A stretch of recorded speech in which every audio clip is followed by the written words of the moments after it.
वाली आए आपके साथ एंटरटेनमेंट शो पे। दीदी, सौंदर्य बोध क्या होता है? देखो, सौंदर्य का मतलब सुंदरता होता है और बोध का मतलब ज्ञान, यानी सुंदरता का ज्ञान ही सौंदर्य बोध होता है। अच्छा, एक बात बताओ, तुम हमेशा मिरर ही क्यों देखती रहती हो? क्योंकि मैं सुंदर दिखना चाहती हूँ। सुंदरता आईने में देखने से नहीं आती, खुद को समझने से आती है। अच्छा, ये तो मुझे पता ही नहीं था। दीदी, सुंदर दिखने का अधिकार तो सिर्फ लड़कियों को ही है। ऐसा नहीं है बहन कि सिर्फ लड़कियां ही मिस इंडिया बन सकती हैं। पहले सिर्फ लड़कियां ही बन सकती थी मिस इंडिया, लेकिन अब जनरेशन बदल चुका है। आजकल लड़के भी मिस्टर इंडिया बनने लग गए हैं। अच्छा, अरे मिस्टर इंडिया भी होने लगे, मुझे तो पता ही नहीं था। तो चलिए देखते हैं। अब तक आपने सिर्फ ब्यूटी कॉन्टेस्ट ही देखे, miss India, miss universe, miss world, मगर आज हम आपको मिलवाएंगे मिस्टर इंडिया से, मॉडलिंग की दुनिया से उभरते हुए सितारे संजय रे के विषय में। इनकी कैरियर की शुरुआत हुई रूबरू से, जब ये मिस्टर इंडिया बने। ये पहला चांस था जब किसी पुरुष को ब्यूटी कॉन्टेस्ट में मिस्टर इंडिया का खिताब मिला।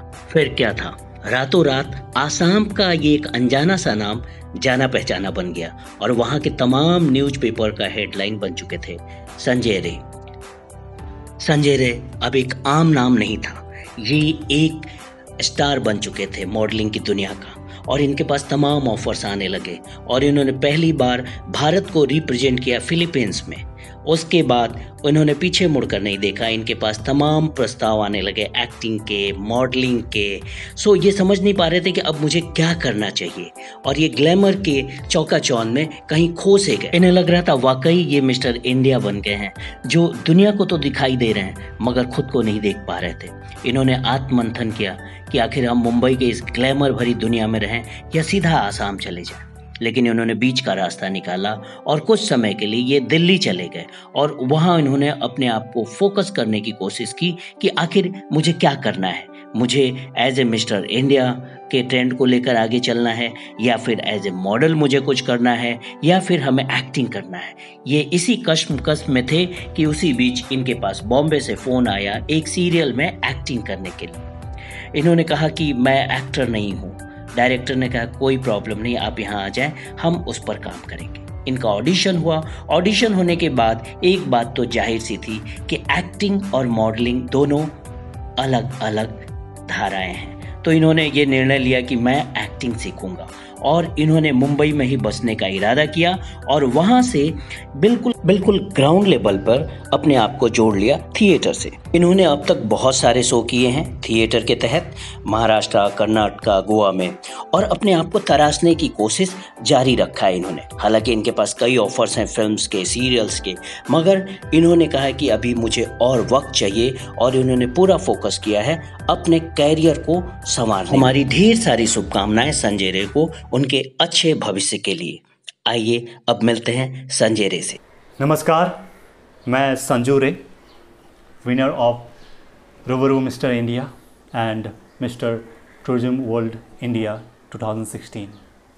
पेशे से मैं एक अभिनेता हूँ, एक मॉडल हूँ, थिएटर आर्टिस्ट हूँ। हमें इन बच्चों से काफ़ी प्रेरणा मिलती है, और इनके पिताजी वरुण तिवारी जी, सर आपसे बातें करके बहुत अच्छा लगा। आप इतने डाउन टू अर्थ और इतनी नम्रता और फ्रेंडली बातें करते हैं कि पता ही नहीं चलता कि आप इतने सालों से बॉलीवुड में अपना योगदान दे रहे हैं। यही तो सच्चे और अच्छे कलाकारों की पहचान है। सर, आपको और आपके दोनों बेटियों को बहुत बहुत शुक्रिया और ढेर सारा प्यार। अंत में मैं अपने देशवासियों से यही कहूँगा कि आप अपने जीवन में कुछ भी करें, लेकिन हमेशा एक बेहतर इंसान बने रहे। मिस्टर संजय, आपसे मिलकर हमें बहुत खुशी हुई, और आपके कैरियर के लिए हमारी बहुत बहुत शुभकामनाएं। अगर आप मानते हैं कि आप सुंदर हैं, तो आप सच में सुंदर हैं। दीदी, आज का लकी विनर कौन है? तो देखते हैं। नंबर 3। तो देखते हैं आज का लकी विनर कौन है। आज का हमारा लकी विनर है मिसेस गायत्री। आशा।